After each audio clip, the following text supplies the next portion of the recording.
नबी के सीरत के हवाले से आपकी खिदमत में 3 मिनट का पैगाम आ रहा है। बड़ी उम्मीद करता हूँ कि अल्लाह इस बरकत से कबूलियत की घड़ी में, इस कबूलियत की घड़ी की बरकत से अल्लाह हमारे जलसे को ज़मीन से लेकर के आसमान तक कबूल फरमाए। अल्लाह के रसूल रास्ते से गुजर रहे, पीछे में एक नौजवान पत्थर लेकर के बैठा हुआ है। अल्लाह के रसूल रास्ते से गुजर रहे हैं, वो पत्थर चला रहा है। 10-10 बार पत्थर मारे।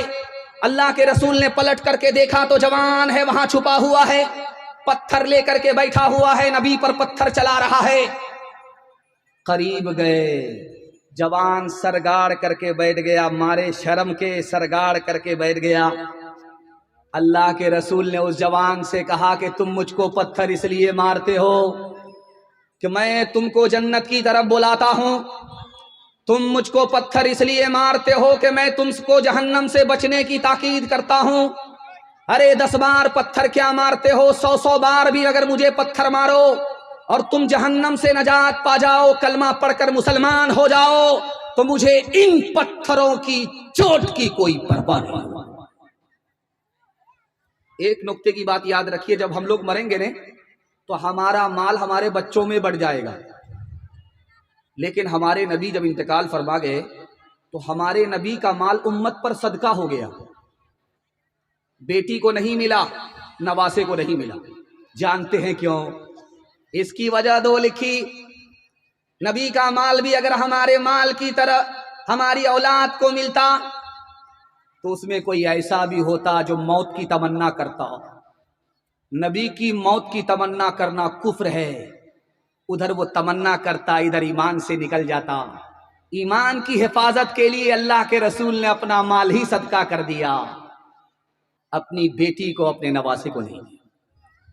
दूसरी वजह, हमारे नबी ने अपनी उम्मत पर सारा माल सदका कर दिया, अपनी बेटी को नहीं दिया, नवासे को नहीं दिया। इसकी वजह लिखी, इसलिए कि कोई हो सकता था कि नबी का उम्मती खड़ा होता, नबी की शान में गुस्ताखी करता, उंगली उठाता कि नबी ने माल इसलिए जमा किया था कि मरते मरते अपनी बेटी को दे करके चले जाएं, अपने नवासे को माला माल करके चले जाएं, न रहे बांस न बजेगी बांसुरी। नबी ने अपना माल अपनी उम्मत पर सदका कर दिया। आखिरी नमूना आपकी खिदमत पर रखता हूं, इस पर पैगाम को खत्म कर रहा हूं। तकिया पर सर है, नींद नहीं आ रही। बीवी ने पूछा कि सर में तकलीफ है, मालिश कर दूं? का सर में तकलीफ नहीं। पेट में दर्द है, नींद नहीं आ रही है? का पेट में भी दर्द नहीं है? का या रसूल अल्लाह फिर आप बेचैन हैं, करवट लेते हैं, सोते क्यों नहीं हैं? का आयशा, मेरे तकिए के नीचे गरीब का माल है, सदके का माल है। अब याद आया, गरीबों में बांट नहीं सका, मोहताजों को दे नहीं सका, सदके का माल, गरीबों का माल तकिया के नीचे रह गया। अब याद आया, उसकी वजह से नींद नहीं आ रही है। बीवी ने कहा, या रसूल अल्लाह, इसमें परेशानी की क्या बात है? कल सुबह कोई न कोई गरीब साइल दरवाजे पर आएगा, ये माल तकिए के नीचे से निकाल करके आप उसको दे दीजिएगा। रात सोने के लिए है, आराम करने के लिए है, आराम कर लीजिए। उस मौके से अल्लाह के रसूल ने फरमाया, ए आयशा, गरीबों का माल मेरे तकिए के नीचे है, हो सकता है कि इस रात में मेरा जनाजा उठ जाए, मैं खुदा के पास गरीबों का माल लेकर के जाऊंगा, खुदा को क्या मुंह दिखाऊंगा? हाथ उठाइए, वादा कीजिए, पहले अपना मकान बनाएंगे, बाद में मदीना देखने के लिए जाएंगे। हाथ उठाइए, इंशाअल्लाह।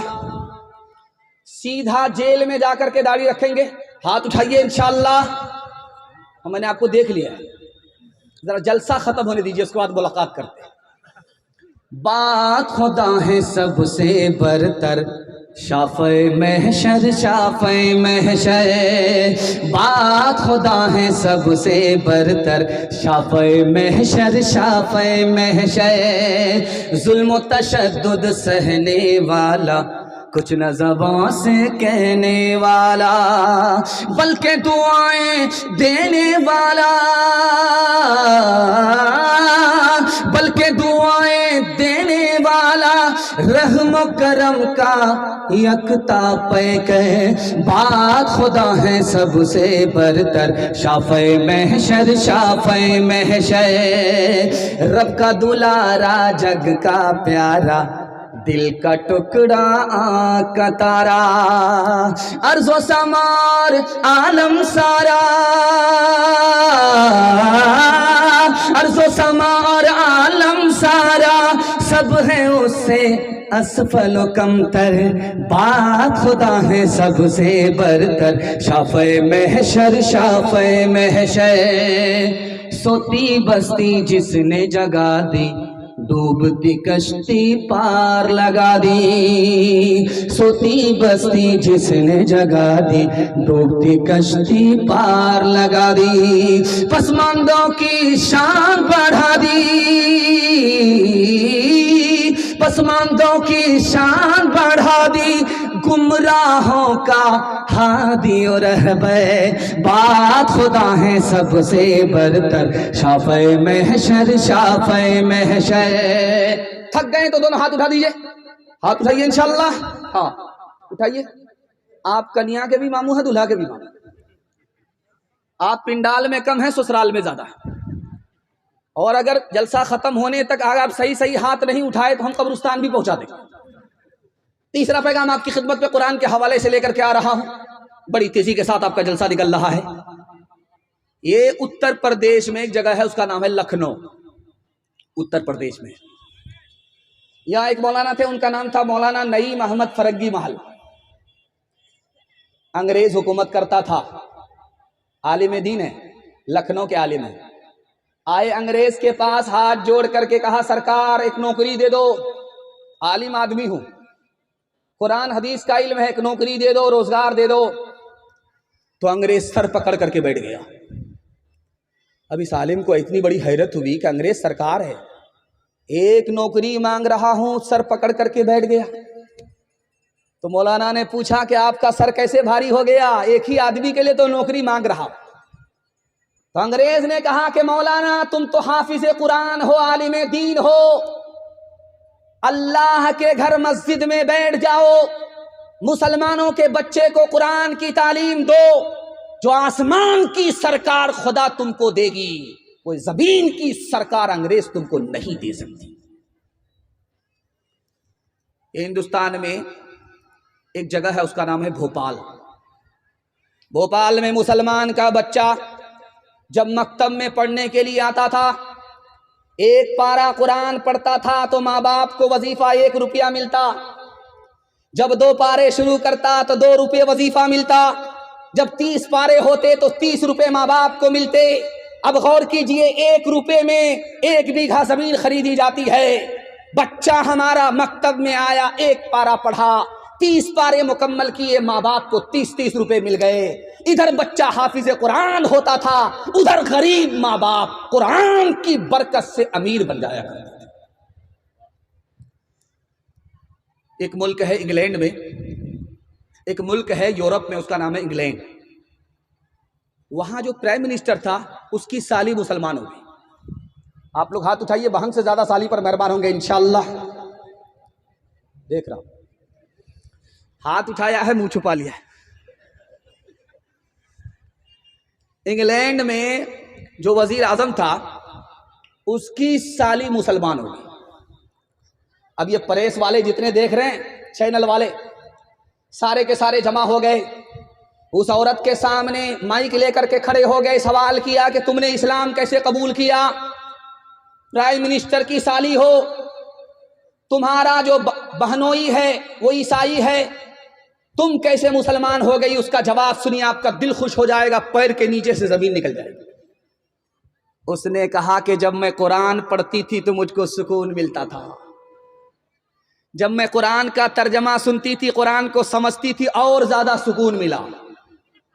और जब मैं कुरान पर ईमान ले आई तो इतना सुकून मिला, इतना सुकून मिला कि शराब के बगैर, गाने के बगैर रोज मीठी नींद सोती हूँ। कुरान की बरकत से, कुरान पर ईमान लाने के बाद ऐसा सुकून मिला कि शराब को कभी हाथ नहीं लगाया, गाना बजाना कभी नहीं।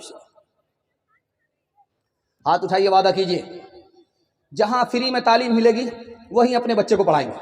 हाथ उठा दीजिए इंशाल्लाह। मंगनी के बैल का आदमी दांत देखता है, मंगनी में तालीम नहीं मिलती। जहां जितना पैसा लगे लगाना है, कुरान की तालीम जितनी अच्छी जहां होती हो वहां अपने बच्चे को दाखिल करके कुरान से पहले अपने बच्चे को मुसलमान बनाना है। डॉक्टर बाद में, इंजीनियर बाद में, पहले अपने बच्चे को मुसलमान बनाना। एक बार हाथ उठा दीजिए इंशाअल्लाह। कुछ जरूरी तो नहीं जान बचाए रखना, जान से बढ़ के है ईमान बचाए रखना, जान से बढ़ के है। याद रखनी है ये असलाफ की ताकीद हमें, याद रखनी है ये असलाफ की ताकीद हमें। आफियत चाहो तो कुरान बचाए रखना, आफियत चाहो तो। 20 से 25 मिनट का मेरे हिस्से का जलसा रह गया। आपकी मोहब्बत को सलाम करता हूं कि लोग चले गए तो मैं तो इतना घबरा गया था, मैं समझ गया जलसा नहीं होगा, मिलाद हो गया होगा। लेकिन मैंने सोचा कि मुझे क्या फर्क पड़ता है, मिलाद अगर बना तो अगरबत्ती जलाऊंगा, मोमबत्ती जलाऊंगा और सबका जिंदा का फातिहा करके मैं यहां से चला जाऊंगा। लेकिन अल्लाह का शुक्र है आप बेदार हैं और जलसा ऐसा महसूस हो रहा है कि अभी शुरू हुआ है। अल्लाह आपके ज़मीर को जिंदा फरमाए, आपकी हर मुश्किल को आसान फरमाए। चौथा पैगाम दुनिया और आखिरत के हवाले से यहां से लेकर के वहां तक सुनने के लिए तैयार हैं? जोश के साथ हाथ उठाइए इंशाअल्लाह। जवानी में सोएंगे, बुढ़ापे में जागेंगे, हाथ उठाइए इंशाअल्लाह।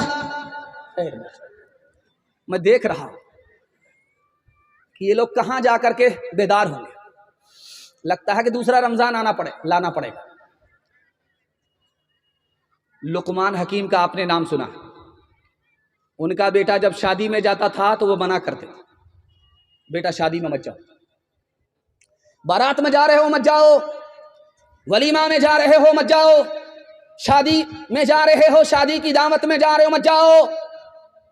अगर बेटा बोले कि अब्बा कहाँ जाना है तो कहना कि जनाजे में जाओ, चाहे मुसलमान का जनाजा हो चाहे हिंदू का जनाजा हो, जनाजे में जाओ। बेटे ने कहा अब्बा हुजूर शादी में रोकते हो, जनाजे में जाने के लिए बोलते हो, तो बाप ने कहा कि बेटा शादी में जाओगे 1 नंबर के दुनियादार बनोगे, जनाजे में जाओगे आखिरत की याद ताजा होगी, 1 नंबर के दीनदार बन जाओगे। गुलसिता में शेख सादी रहमतुल्लाह अलैह ने लिखा कि 2 दोस्त थे और एक बीमार पड़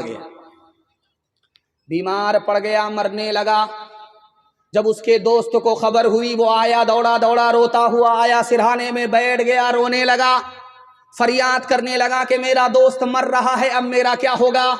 रात भर रोता रहा, सिरहाने में बैठ करके आंसू बहाता रहा। गुलसिता में लिखा कि खुदा की कुदरत देखिए, जब सुबह हुई जो बीमार था वो अच्छा हो गया, जो रो रहा था उसी का जनाजा उठ गया। इस मुल्क के वजीर आजम थे, उनका नाम था जवाहरलाल नेहरू। जब वो बीमार पड़े, डॉक्टर इलाज करने लगा तो डॉक्टर से कहा मैं अभी मरने वाला नहीं हूं, आप लोग परेशान मत होइए। 3 दिन के बाद अखबार में ऐलान छपा कि मुल्क का वजीर आजम जवाहरलाल नेहरू इंतकाल कर गए। मौत दावे के खिलाफ आती है, लाख कोई दावा करे, मौत का वक्त आ गया, मौत नहीं छोड़ती। ये बस्ती है, इसका नाम है शिकारपुर। एक आदमी बस्ती में, इस बस्ती में कुत्ता पालता था, 1 लाख रुपया का कुत्ता खरीद करके लाया और बकरी की तरह कुत्ते को पाल रहा है। तो मस्जिद के इमाम साहब ने कहा कि आप मुसलमान होकर के कुत्ता पालते, आपको शर्म नहीं आती? जिस घर में कुत्ता होता है उसमें रहमत के फरिश्ते नहीं आते। ये समझदार आदमी बोला इसीलिए तो पाल रहा हूं। फरिश्ता जब मेरे घर में आएगा नहीं, रूह निकालेगा नहीं, तो मैं जिंदा रहूंगा। 400 साल तो मरने का नाम ही नहीं। तो अकलमंद आदमी ने कहा, अल्लाह का बंदा, कुत्ता भी तो मरता है। जो फरिश्ता कुत्ते की रूह निकालता वही तुम्हारी रूह निकालेगा।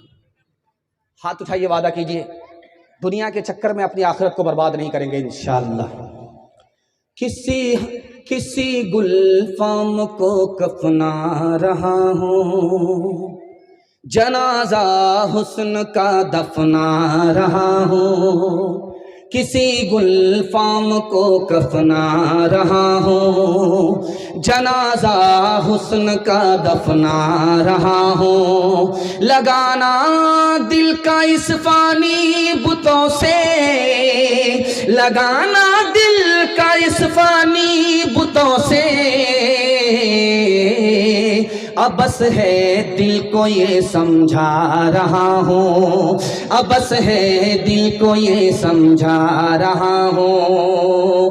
कारून गया दौलत न गई, दारा भी गया हशमत न गई। कारून गया दौलत न गई, दारा भी गया हशमत न गई। कारून गया दौलत न गई,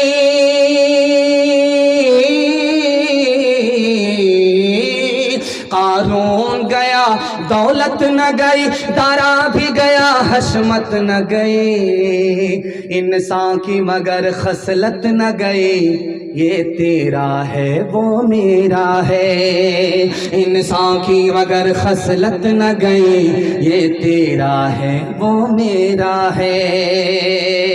जो इस दुनिया में आएगा कुछ रोज ठहर के जाएगा। जो इस दुनिया में आएगा कुछ रोज ठहर के जाएगा। जो इस दुनिया में आएगा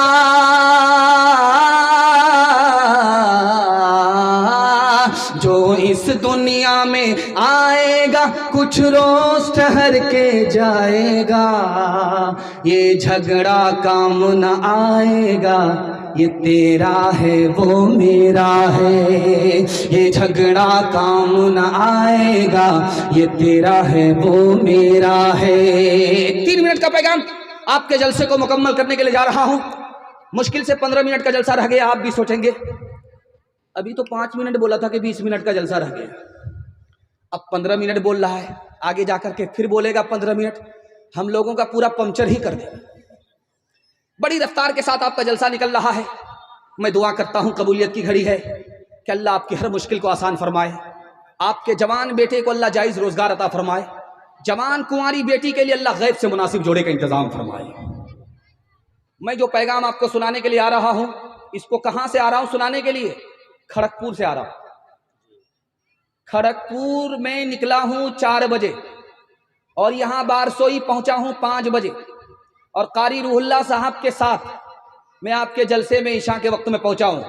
इतनी दूर से ये 3 मिनट का पैगाम आपको सुनाने के लिए आ रहा है। अगर आपने इनकी हिफाजत कर ली तो आपका जितना फायदा उतना मेरा भी फायदा नहीं। आपका क्या फायदा होगा? आपके हाथ में भी पैसा होगा, जेब में भी पैसा होगा, घर में भी पैसा होगा। जरूरत खत्म हो जाएगी, पैसा खत्म नहीं होगा, गारंटी। ये पैगाम आप ध्यान से सुनिएगा, इसकी हिफाजत कीजिए। हाथ में भी पैसा होगा, मसनदे रसूल पर बैठ करके गारंटी देता हूं। हाथ में भी पैसा होगा, जेब में भी पैसा होगा, घर में भी पैसा होगा। पैसा खत्म नहीं होगा, जरूरत खत्म हो जाएगी, दावा है। मगर इसके लिए आपको 2 काम करने हैं। इसको दिल की डायरी पर नोट कीजिए। पहला काम हलाल कमाना। अगर हराम कमाएंगे तो मैं गारंटी वापस लेता हूं। और दूसरा काम हिसाब से खर्च करना है। थोड़ा पैसा है, थोड़ा खर्च कीजिए। दूसरे को देख कर दिखा करके पैसे को पानी की तरह मत बहाइए। आप सिर्फ हलाल कमा करके 1 साल दिखाइए, हिसाब से खर्च करके 1 साल दिखाइए। आपके हाथ में भी पैसा होगा, जेब में भी पैसा होगा, घर में भी पैसा होगा। जरूरत खत्म हो जाएगी, पैसा खत्म होगा। इस नमूने को 3 मिनट में आपकी खिदमत पर रखता हूं। अल्लाह के रसूल से एक लाइन का सवाल पूछा गया, सबसे बड़ा इबादत गुजार कौन है? आपने एक लाइन में जवाब दिया, जो हराम से बच जाए। दुनिया में, इस धरती में उससे बड़ा इबादत गुजार कोई नहीं हो सकता। हसन बसरी से पूछा कि इस मजमे में दुनिया का सबसे बड़ा बेवकूफ कौन बैठा है? एक लाइन में जवाब दिया, हराम कमाया, और हराम कमा करके अपने बच्चे को दिया, छोड़ करके चला गया। बच्चे तो अय्याशी कर रहे हैं और वो कब्र में सजा भुगत रहा है। दुनिया का सबसे बड़ा बेवकूफ यही है, इससे बढ़कर के दुनिया में कोई बेवकूफ नहीं। तीसरे नमूने को आप ध्यान से सुनिएगा। एक आदमी के हाथ में पैसा है, पैसे को उड़ा रहा है। एक आदमी के हाथ में पैसा है, पैसे को पानी की तरफ बहा रहा है। और दूसरे के हाथ में पैसा नहीं है, वो इसको देख रहा है। दिल में कह रहा, काश के मेरे पास भी पैसा होता तो मैं पैसे को बाप से भेंट करा देता। तो लिखा है, ये भी गुनहगार वो भी गुनहगार, दोनों बराबर। एक मिसाल पर पैगाम खत्म कर रहा हूं। एक पॉकेट मार था, रोज जेब काटता था और वो पैसा लेकर के अपने उस्ताद के पास जाता था, गुरु के पास जाता था। 2 रुपया लेकर के जब पहुंचा तो उसके उस्ताद ने कहा, अरे आज 2 रुपये लेकर के आया, और पैसा कहाँ है? का हुजूर बहुत मोटा हाथ मारा था, मगर अंग्रेज का पैसा था, काट तो लिया, वापिस कर दिया। अरे बेवकूफ, कहां से आ रहे हो? रांची से आ रहे हो? हाफ पागल हो या फुल पागल हो? जब जेब काट लिया था, पैसा था अंग्रेज का, तो वापिस क्यों कर दिया? तो उसने कितनी प्यारी बात कही है, आपके दिल तक पहुंचा रहा हूं। उसने कहा कि मैंने उसकी जब जेब काटी, उसका पैसा लेकर के जब मैं चला तो मैं सोचा कि जब कयामत कायम होगी तो हमारा नबी एक तरफ खड़ा होगा और उनका नबी एक तरफ खड़ा होगा। वो हजरत ईसा का उम्मती है, मैं मोहम्मद सल्लल्लाहु अलैहि वसल्लम का उम्मती हूं। हजरत ईसा शिकायत करेंगे मेरे नबी से कि देखो मेरे उम्मती की जेब तुम्हारे उम्मती ने काट लिया। मेरे नबी का सर झुक जाएगा। मैं अपने नबी के सर को झुकाना नहीं चाहता था, इसलिए काटा हुआ पैसा मैंने वापिस कर दिया। दुनिया की ठोकर में, जूते की ठोकर में मैंने पैसे को डाल दिया। हाथ उठाइए, वादा कीजिए अपनी शादी और अपने बेटे की शादी फ्री में करेंगे इंशाअल्लाह। अच्छा देखिए, इसमें वो लोग भी हाथ उठाए जिनकी शादी हो गई है, और इस दीवार के पीछे इनकी बीवी बैठी हुई है। उन्होंने अगर देख लिया कि इन्होंने हाथ उठाया है अपनी शादी के लिए, दूसरी शादी का इरादा है, तो पानी में जहर घोल करके ऐसा पिलाएगी कि सीधे कयामत में ही उठाएगी। हाथ उठाइए एक बार, हलाल कमाएंगे और हिसाब से खर्च करेंगे इंशाअल्लाह। सबको माफ कर देंगे मगर ससुर को माफ नहीं करेंगे। हाथ उठाइए इंशाअल्लाह। क्यों तुमने लगाए हैं यहाँ जुल्म के डेरे, धन साथ न जाएगा, बने क्यों हो लुटेरे, बने क्यों हो लुटेरे। पीते हो गरीबों का लहू शाम सवेरे, खुद पाप करो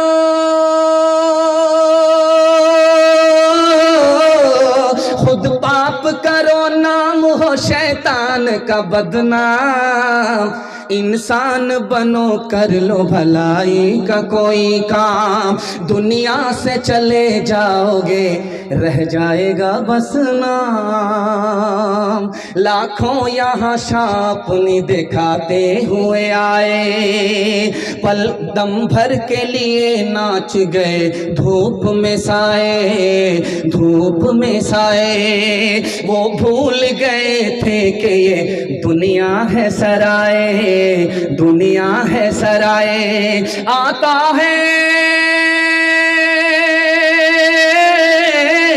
आता है कोई सुबह तो जाता है कोई शाम। इंसान बनो, कर लो भलाई का कोई काम। दुनिया से चले जाओगे, रह जाएगा बस नाम। जवानों के हवाले से आखिरी पैगाम, उसके बाद माँ बहनों के हवाले से 10 मिनट का पैगाम। 3 पैगाम में आपका जलसा मुकम्मल होने के लिए जा रहा है। आपको मुबारकबादी देता हूं कि आप अभी तक सुनने वालों में हैं, देखने वालों में नहीं हैं। जो जलसा देखने के लिए आए थे वो मेला देख करके चले गए, उनके हक में ये जलसा तमाशा हो गया। उनको न दुनिया मिली न दीन मिला, खाली हाथ गए। और जो जलसा सुनने वाले थे वो अभी तक बैठे हुए हैं, मेहनत करके दुआ करके अपनी मजदूरी लेना चाहते हैं। अल्लाह ने इनके हक में इस जलसे को इबादत बना दिया। मैं आपके लिए दुआ करता हूं, अल्लाह इस जलसे को ज़मीन से लेकर के आसमान तक कबूल फरमाए। जवानों के हवाले से पैगाम है, हमारे जवान सुनने के लिए तैयार हैं? जोश के साथ हाथ उठाइए इंशाअल्लाह। जवानों के हवाले से पैगाम। रमजान में एक जवान हजरत उमर के पीछे नमाज पढ़ता था। जैसे ही रमजान गया जवान गायब हो गया। ऐसे गायब हुआ जैसे गधे के सर से सिंग गायब हो जाता।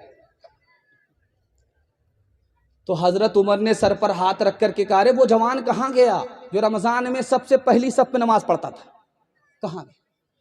कहा हुजूर बहुत बड़ा पियक्कड़ था, रमजान में तौबा कर लिया था कि रमजान तो जाने दो, उसके बाद तो दारू को भाप से भेंट करा दो। पीने लगा। हजरत उमर को सुन करके बड़ा अफसोस हुआ। हजरत उमर ने कलम मंगाया और कागज मंगा करके उसमें खत लिखा।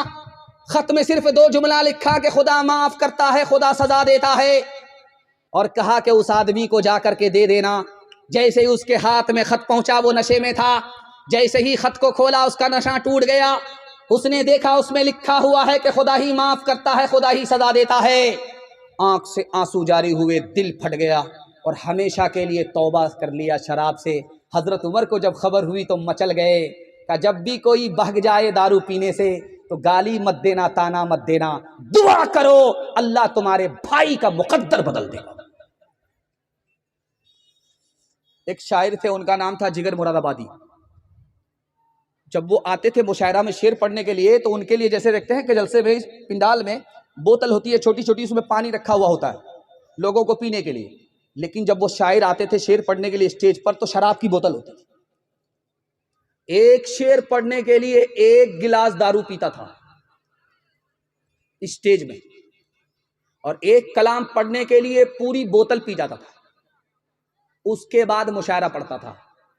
कैसा शराबी होगा।